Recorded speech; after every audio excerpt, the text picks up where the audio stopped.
Hi, this is Keith from BBC Learning English, and today I'm going to tell you the differences between be going to and the present continuous to talk about future plans. We use be going to talk about future plans.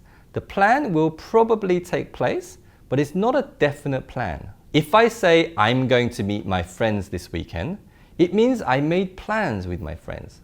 But it could mean that we haven't decided where to meet, nor have we decided what time to meet.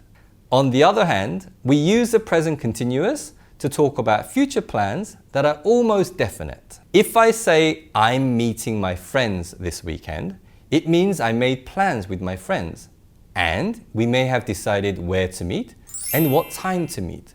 So this plan is almost definite and is difficult to cancel. So remember, the present continuous describes a more definite plan than be going to.